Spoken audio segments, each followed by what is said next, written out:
Be strong.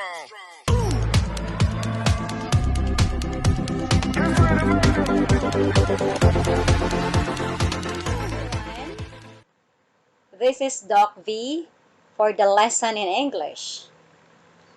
English 4, Quarter 4, Week 6. The topic is Types of Journalistic Writing. It is MELC-based. Before we continue, may I request everyone to please subscribe and click the notification bell for more updates of videos. Thank you!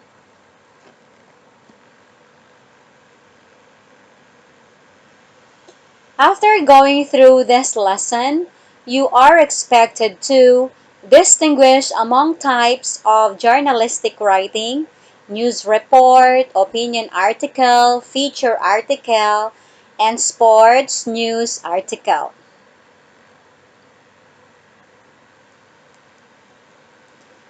Do you think it is important for people to be updated with latest information or news? Why or why not? In giving awareness about the current and relevant information of the latest issues and updates about local, national, and global news, journalists write stories to inform, to entertain, to give commentary, and to engage the readers in recent concerns and public information. The content of the articles is not only limited to the dissemination of information, but also to report factual events using different types of journalistic writing. It can be the type of news report, opinion article, feature article, and sports news article. Let us read and understand the key concepts of the competency, analyze the different types of journalistic writing based on how it is defined. Journalistic writing is a style of writing used to provide information to people in the form of news, opinion, feature, and sports. In creating different types of journalistic article, you must consider the factual information of the current events and its appeal to a particular reader. These are the types of journalistic writing. Okay, what are the types of journalistic writing? They are news report, opinion article, feature article, and sports news article. So let's start with the news report. News report is a type of journalistic writing that can be in oral or written report of an event. It should be factual. Take note of this. Factual, truthful, accurate, and fair. News report begins with an introduction called lead. What do you mean by lead? Lead can be presented through a phrase, word, clause, or simple sentence. There are different kind of lead. So the what, who, where, when, and how. Look at this, the WH question and H question, okay? So, pag news report, children, talagang ito ay makatotohanan, accurate, saka walang talagang fair ang kanilang pagbibigay ng report. At may mga lead yan, introduction lead. Ito yung mga iba't ibang uri ng lead. Yung what, ano, who, sino, where, saan, when, and how. Ito yung mga makikita mo kasi pag may lead talaga, ibig sabihin may headline, nakalagay din dyan, kaya siya tinatawag na news report. In giving commentary and personal stand for the publisher or editor, opinion article is presented. The opinion article should be concise, factual, and presented in logical manner the significant issues of the concern. The same, likewise, the news report and the opinion article They're both factual and truthful and accurate also. So it should be presented with logical manner, and opinion article is the point of view of the author or the editor or the one who's writing. Okay? Next, the main function of writing feature article is to entertain. You know what? Same with the other article, it should be factual. However, it focuses human interest or entertainment. Meron tayo mga feature article, sometimes para ma-entertain tayo. At meron din tayong article na kaya fini-feature natin dahil may nakikita tayong kabutihan na nagagawa. For example, fini-feature natin ang isang article about child labor, for example. Yung batang sa murang edad ay natutong maghanap buhay para sa pamilya. So, pina-feature din yan, pina-focus doon ang human interest pati kasi talaga naman, isa yun na nagbibigay ng interest sa atin. And sometimes, meron ding pina-feature na article for entertainment para tayo mapasaya, mapatawa, at so on and so forth. How about sports news article? Sports news article is a form of writing pertaining to sports topics and games. So, pag sinabing sports news article, ito ay pinipertain niya sa mga sports topics and games. It is the structure of action story but with greater freedom of style of writing. Okay? So, these are the types of journalistic writing. You got it?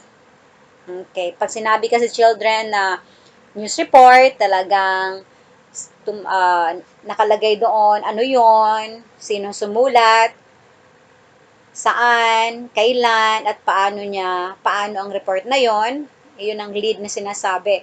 Tapos, pag ito naman opinion, syempre, his or her point of view, yung concern tungkol doon. Sometimes kasi ang opinion talaga sa atin mismo, sa kanya, at walang mali yun. Kasi opinion niya, article yon. Okay. At may mga evidence din. Kaya, factual, makatotohanan. Feature article nyo, yung sinasabi nga natin kanina, to entertain, and also, it is also a factual, it focuses human interest. Sa sports news article, talagang yung mga palaro. Okay?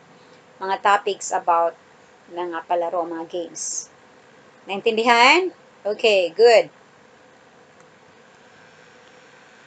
So let us read the article below. By supporting the new normal school system, Lucena South 2 Elementary School, coordinated to Barangay Kota Learning Hub, the program provides free academic support services among the learners and its community.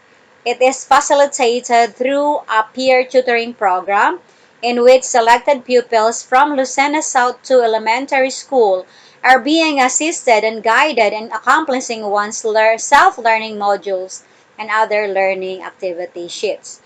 So these are the question. Number 1, what is the article about? Number 2, who are involved in the article?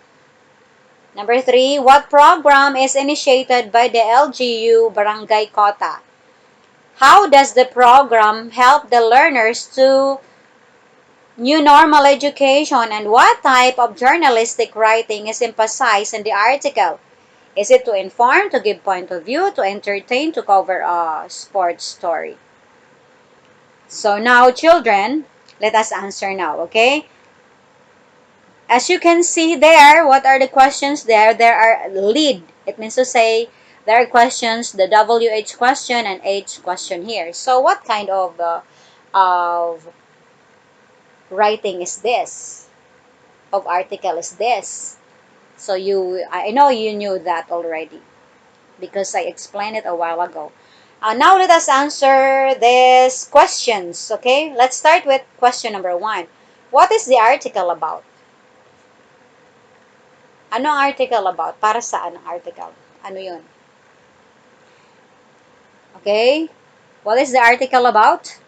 Okay, the article is about the program initiated by the LGU Barangay Kota. And how about who are involved in the article? So who are involved, children? Good. The selected pupils from Lucena South 2 Elementary School and the LGU Barangay of Kota Learning Hub. Okay? Now, number 3. What programs is initiated by LGU Barangay Kota? So, what program is that? Anong program? Nasa ano mismo? Okay. The program is tutoring program. And how does the program help the learners to new normal education? Paano? Paano makakatulong yung programang ito sa mga learners sa panibagong new normal education? Of course, by assisting and guiding the learners and accomplishing the modules or the self-learning modules and other learning activity sheets. Okay? So, the last one, what is that question? What type of journalistic writing is emphasized in the article? Is it to inform, to give point of view, to entertain, to cover sports story? So, what do you think is the answer here? You will be the one to answer, okay? Of course, is to what? To inform us. And it is what kind of article is this? Journalistic writing. Okay, so you're going to answer that. Then, did you notice that the primary function of the article is to provide information about the significant event, what happened in Barangay Kota? The article that it provides current information and facts is called news report. A news report is one of the types of journalistic writing. So, in number 5, you can answer here. Okay? News report. Why? You can answer here. Okay. So, do you understand now, kids? Good.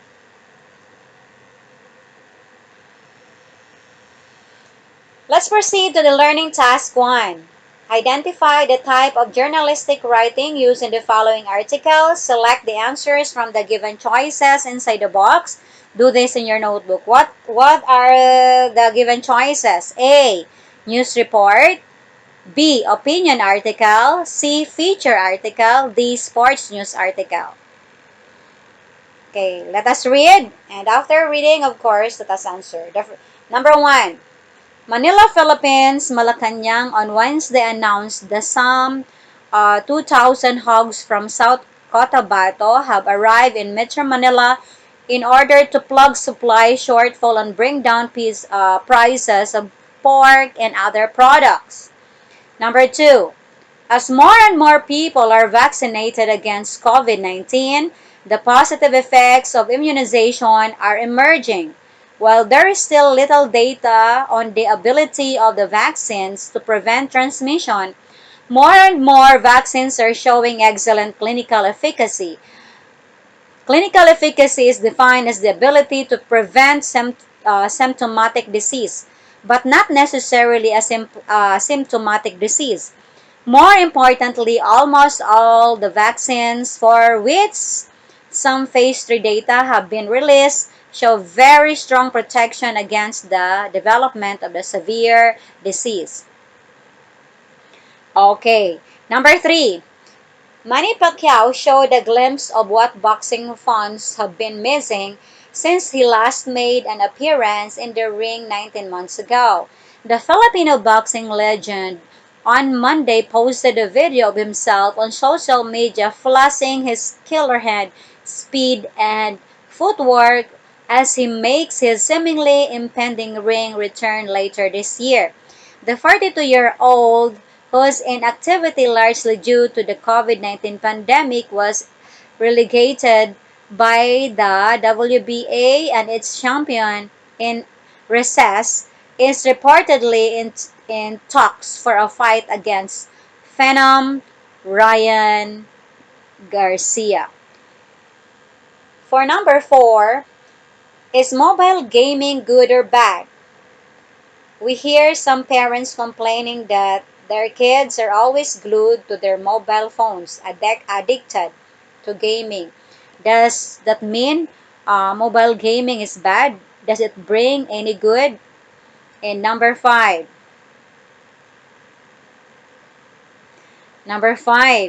Lucena City.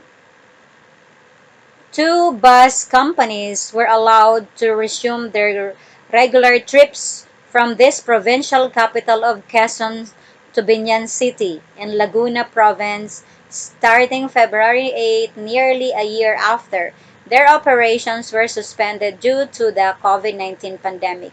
So, are you ready to answer? Okay, let us answer now. For number 1, if your answer is A, you're right. How about number 2?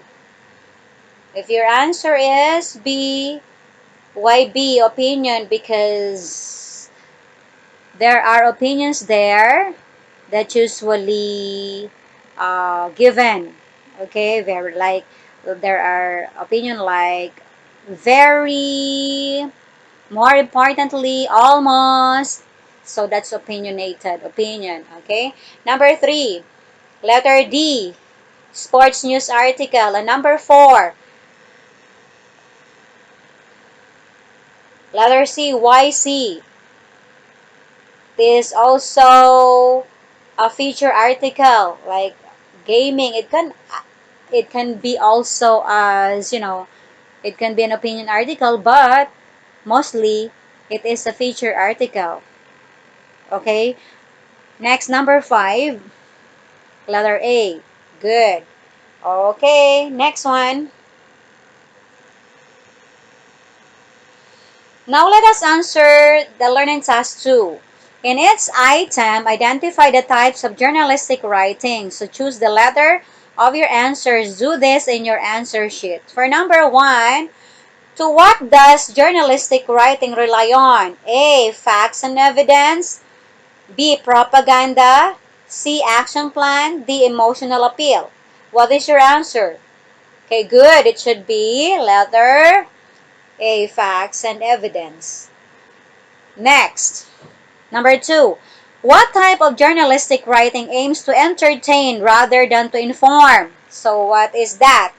For entertaining, it should be letter D, feature article, to entertain us. Next, number 3.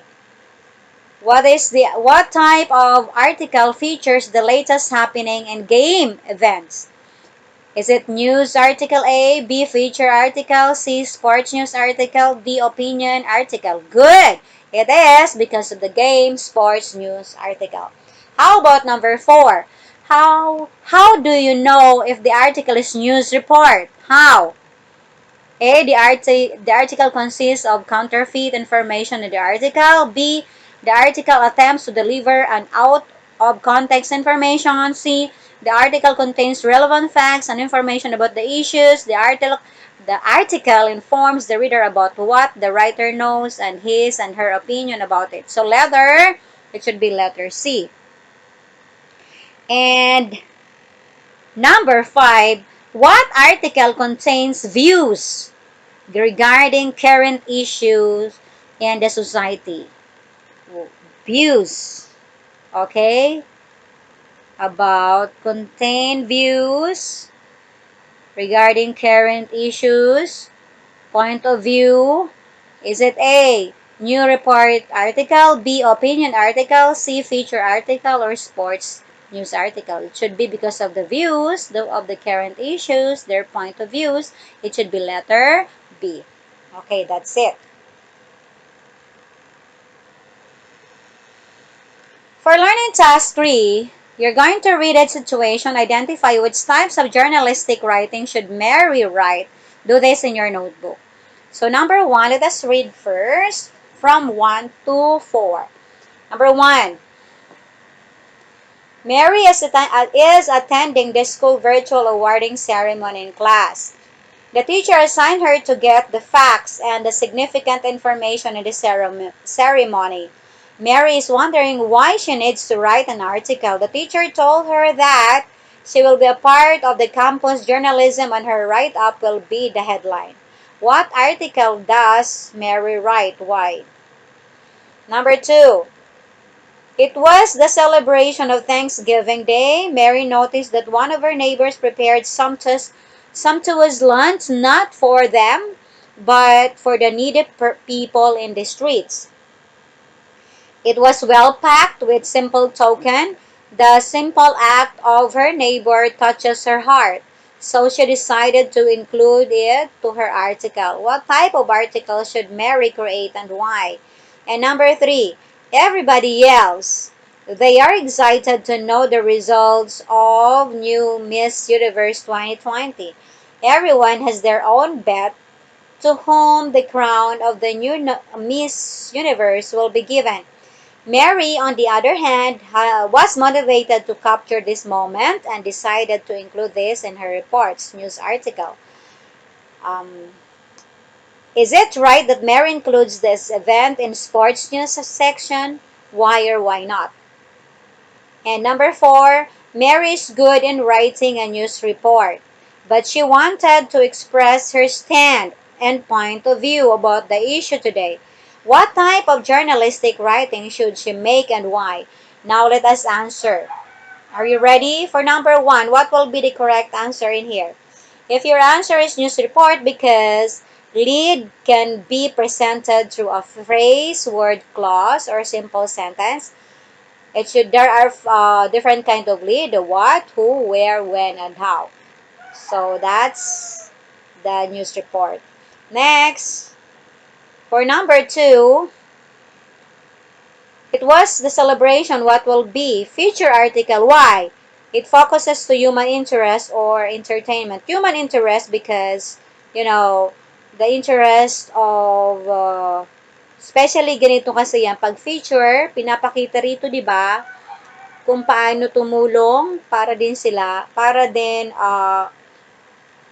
maipagbigay alam na nag-birthday yung isa, para din naman sa interest ng iba, di ba?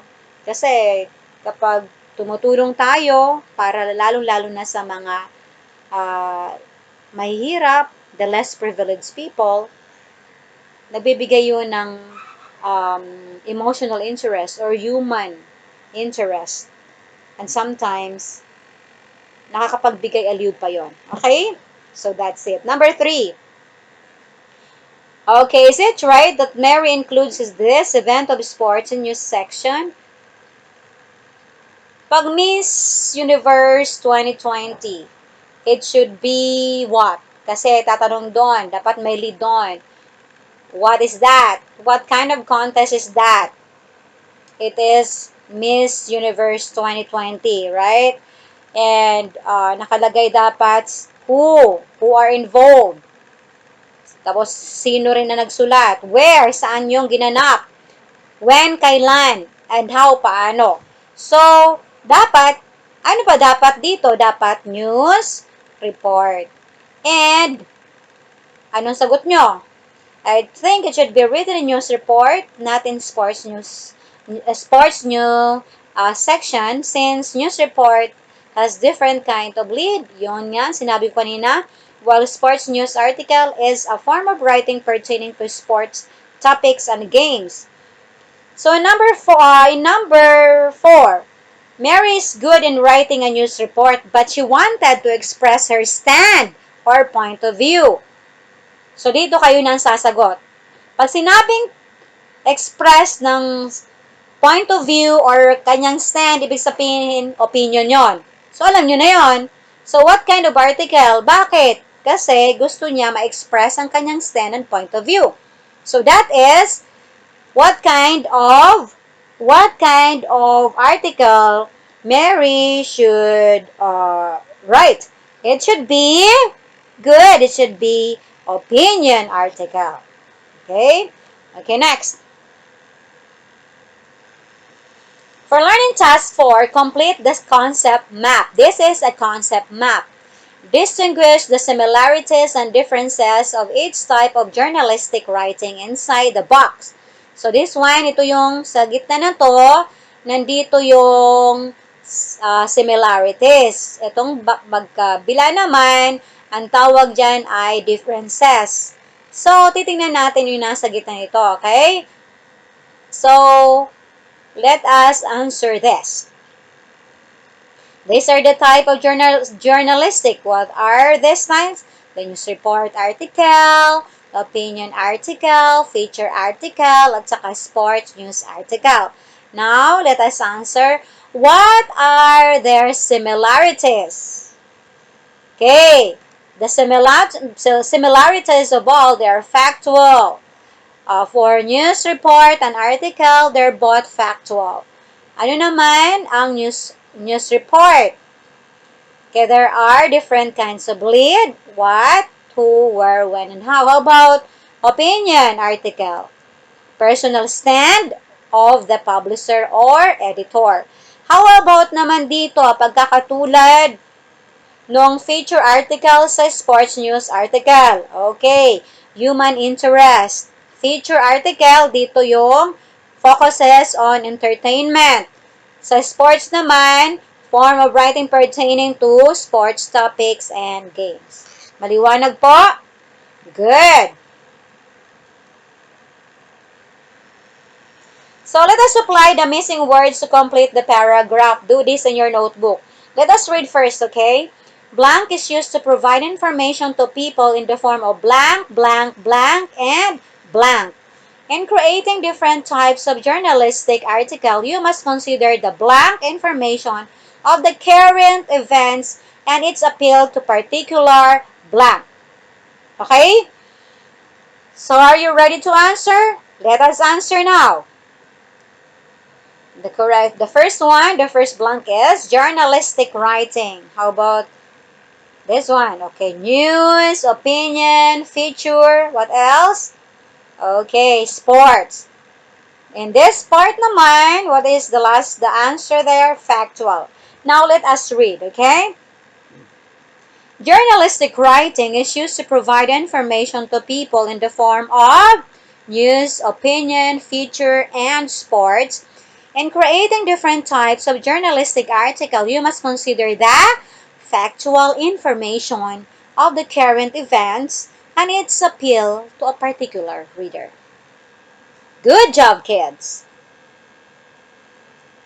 Okay, that's all for today. Thanks, kids! And again, for those who are not able to subscribe yet, please subscribe and click the notification bell for more updates of videos. Okay, bye-bye. Stay safe, everyone. God bless us all.